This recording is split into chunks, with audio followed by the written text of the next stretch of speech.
Temo que después de tú entender la cosmovisión del otro y a la vez hacerles preguntas acerca de por qué defienden el aborto, definiendo el aborto como la destrucción intencional de un ser humano, por qué afirmar que no es humano o por qué ignorar que es humano, luego, siempre que tengas oportunidad, tú vas a ofrecer la alternativa pro vida.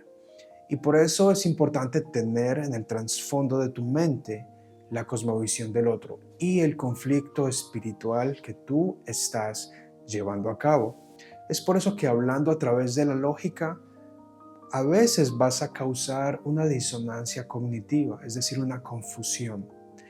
Si se defienden los derechos de la mujer, si se cree que se está haciendo un acto erótico y a la vez se afirma que el no nacido es humano, eso puede generar una especie de cortocircuito en la mente de algunos. Recuerda lo que dice San Pablo en el libro de Romanos, capítulo 1, verso 18. Él dice que con injusticia suprimen la verdad. Así que debes tener en cuenta que a lo mejor no van a reconocer que tú dices la verdad y no importa, pero tú sabes que su naturaleza en el pecado los lleva a suprimir la verdad. Y en ese caso, la verdad de que el no nacido es un portador de la imagen de Dios y es un ser humano con derecho a vivir. Número 2. Recuerda la psicología del ateísmo. El Salmo 14 dice el necio, en su corazón no hay Dios. Nota que de nuevo es la mente. Si en la mente tuviesen que reconocer que hay Dios, la lógica los llevaría allá. Pero en su corazón, donde yacen las emociones y sus afectos morales, lo niegan. Así que en ocasiones por el amor al pecado, por el amor al mal y por el rechazo a Cristo, simplemente van a negar que el no nacido no es humano. Entonces podríamos sacar nuestra versión del Salmo que dice el proaborto en su corazón que el no nacido no es humano. Parte de esa alternativa provida entonces, a la cual tú vas a defender, es la de rehumanizar a la mujer. Recuerda nuestra definición de qué es ser provida. Número 1, reconocer la humanidad del no nacido. Número 2, reconocer la crisis de la mujer en embarazo. Y número 3, buscar una alternativa para los dos. Por desgracia, el aborto deshumaniza y victimiza a la mujer. Eso es lo que nos dice una doctora experta. Para la mujer embarazada es un mecanismo de defensa. Aún así, nuestro trabajo como asesores interventores es la de ayudarla a que ella misma se escuche y verbalice su situación. Debemos tratar de rehumanizarla, tratando de que se conecte con ese hijo que está presente en su vientre. Entonces, ¿cuál es tu alternativa? No solo debatir, sino rescatar. Pero tu alternativa es doble: defender la humanidad del no nacido y a la vez reconocer, no negar la crisis de la mujer en embarazo. De manera de que tú, sea hombre o mujer, debes estar dispuesto a ayudar a una pareja o mujer siempre que sea necesario. Dicho de otro modo, a reconocer y a argumentar de que el susto, el temor que invade a la mujer en embarazo no planificado, sea cual sea la circunstancia, es real. Y que, como dicen los psicólogos, no es recomendable tomar decisiones importantes en estado de emociones altamente intensas, como el temor. La mayoría de abortos se realizan bajo la emoción del temor. Así que tu trabajo, tu alternativa es ofrecer soporte, sustento, estabilidad, asesoría, intervención y rehumanizar a la mujer en embarazo.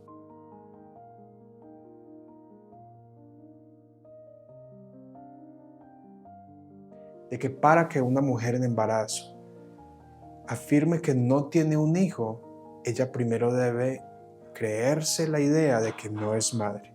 Tu trabajo es ayudarle a rehumanizarse, a que ella reconozca que ya es madre, recuerda el apego materno-fetal que ya viene trabajando en su organismo. Pregúntale qué es el aborto para ti.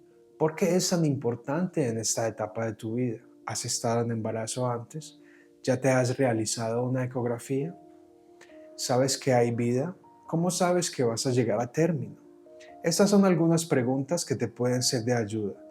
Y en la información adicional a esta lección encontrarás material extra para tú aprender cómo hablar con alguien que quiere abortar, con alguien que experimente una crisis de embarazo. Tu alternativa no es simplemente debatir y ganar, ni vender una idea, sino rescatar. Una cosmovisión bíblica de lo que es el aborto. Y el concepto del derramamiento de sangre inocente es aquel bajo el cual destilan las diversas formas de destrucción injusta e intencional de seres humanos. Algunos versículos se encuentran, por ejemplo, en Ezequiel 22, 3 al 4. Así ha dicho el Señor, ciudad derramadora de sangre.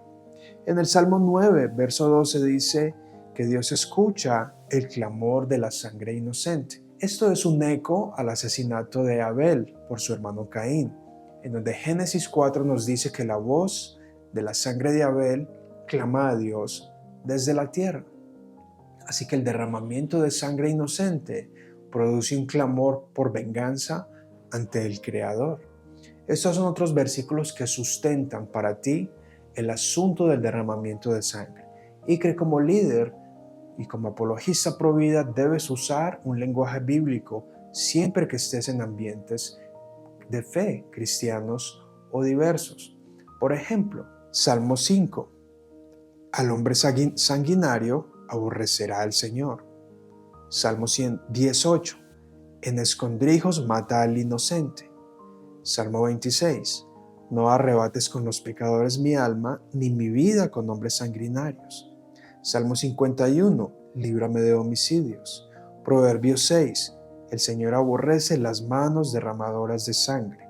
Proverbios 1:16. No vayas con los que están presurosos a derramar sangre inocente.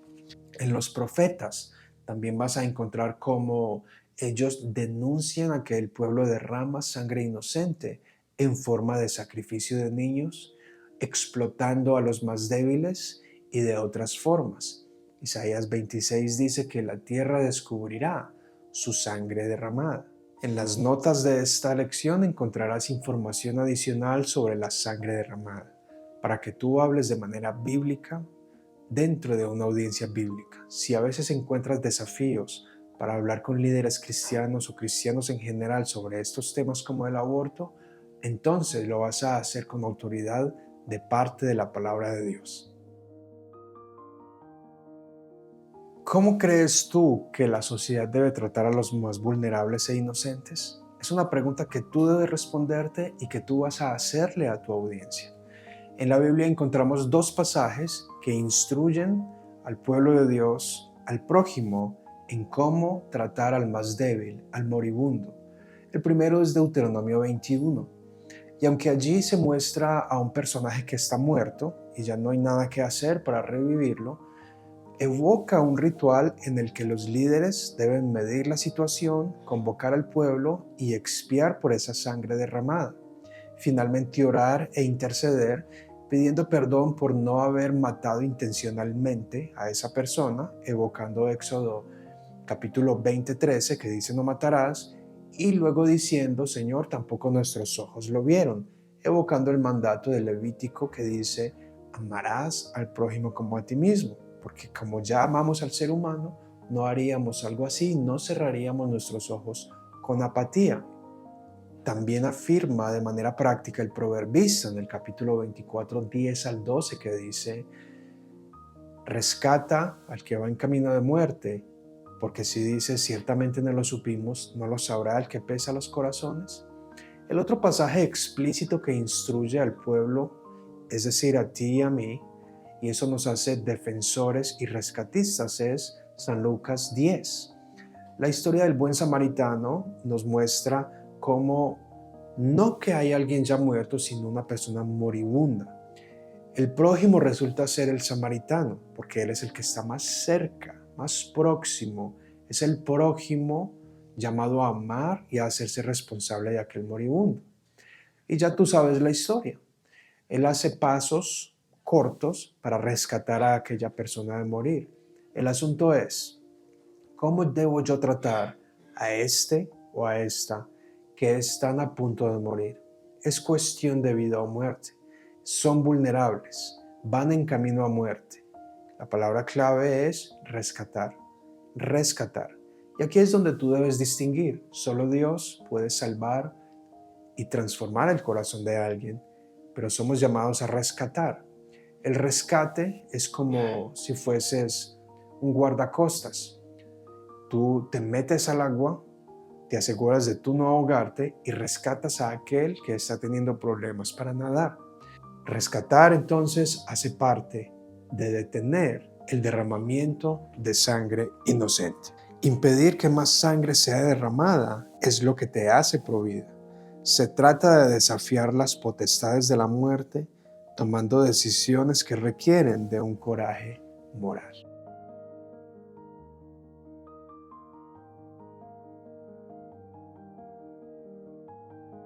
Hemos explorado suficiente material antes de llegar a la pregunta típica, una de las primeras que te hacen y que te aconsejo adelantarte a responderla antes de que te la realicen, y es, ¿qué hacer en caso de violación? La forma de tú comenzar respondiendo esa pregunta para ti mismo es, ¿hay violaciones en la Biblia?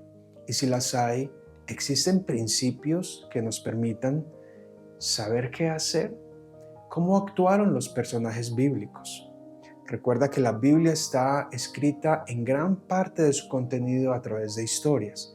Es como ir a un restaurante, tú sobreescuchas esas historias y esas historias incrementan y sobresalen ciertos personajes, son caracterizadas de cierta manera y en medio de esas historias encontramos mandamientos, decretos y principios que son relevantes para hoy.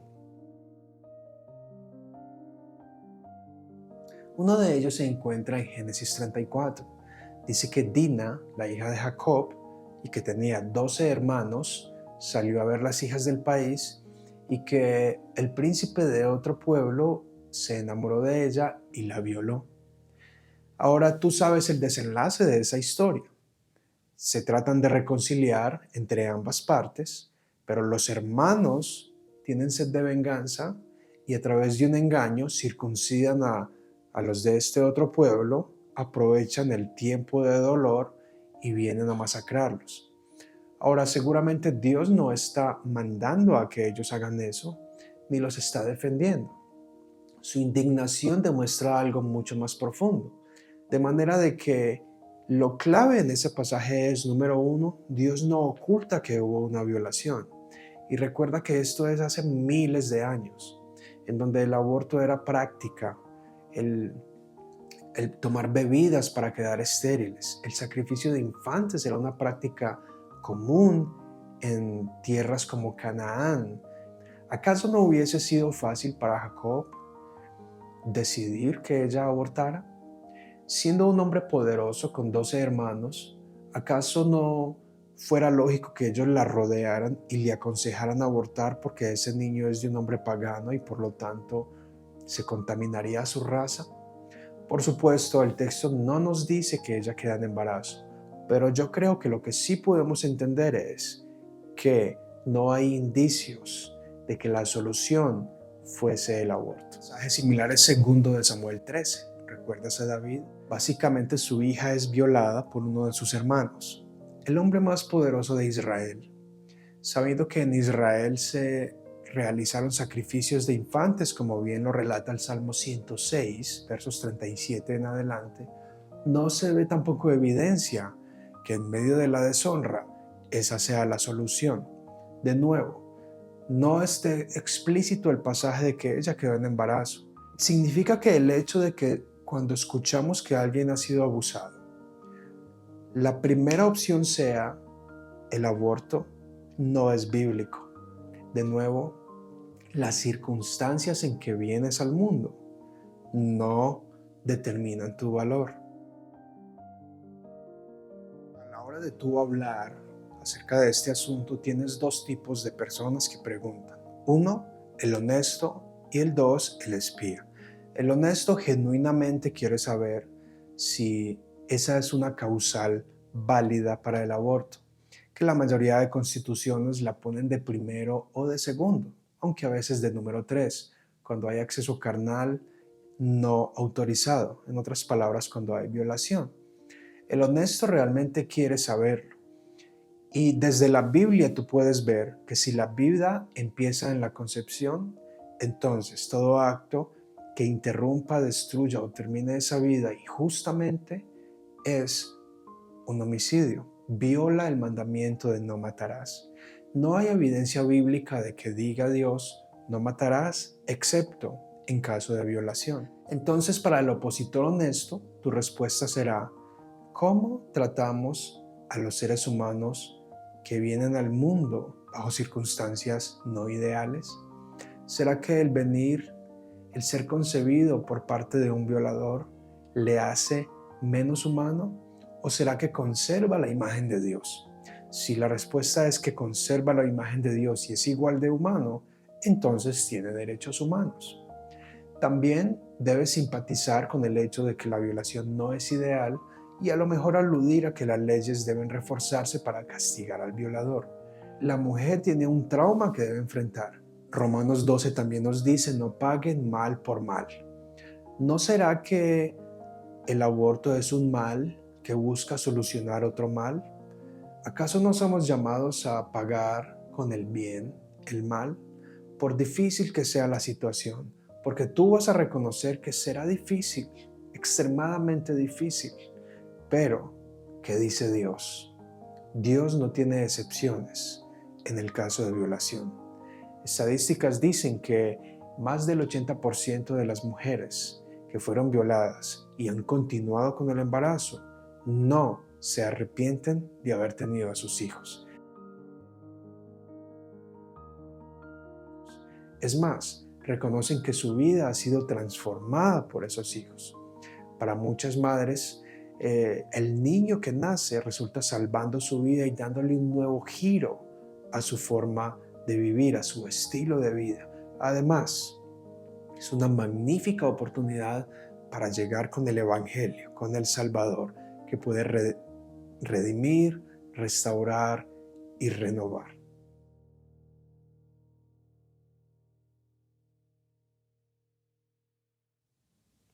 Luego está el opositor espía, el que simplemente quiere hacerte quedar mal, como que eres indiferente con la violación. De nuevo, por eso vas a simpatizar y a entender de que la violación en eso vas a estar de acuerdo con tu espía, es inmoralmente inaceptable. Pero la pregunta sigue siendo firme: ¿es humano? Si tiene información genética única y es un ser humano, ¿cómo debería nuestro Estado y los recursos utilizarse para ayudar a aquella mujer? Una pregunta válida es: ¿cómo los proaborto y proelección ayudan a las mujeres que han vivido la violación? ¿Acaso el aborto no genera otra especie de invasión en el cuerpo de la mujer? Entonces, tú vas a estar firme con el mensaje. Si es humano, tiene derecho a vivir. Y somos llamados como sociedad a reconocer la crisis de la mujer en embarazo, más cuando ha sido abusada. 2, reconocer y afirmar la humanidad del ser por nacer, a pesar de que haya venido al mundo bajo circunstancias de abuso sexual. Y 3, buscar alternativas para ambos. Y aunque la vida humana no está basada, mejor, el valor humano no se basa en el propósito que tendremos en la vida. Sin duda que el propósito para el niño que ha sido concebido por violación puede ser grande. Lo cierto es que él puede perseguir sus deseos, enfrentar el rechazo y sobreponerse. Hay muchas personas en el mundo que han venido a través de violación, pero son triunfantes. Y créeme, aunque no triunfen, aunque no sean exitosos, no habrá peso en la conciencia por destruir una vida inocente solo porque empezó a existir bajo circunstancias que no cumplen el estándar ideal de nuestra perfección en la vida.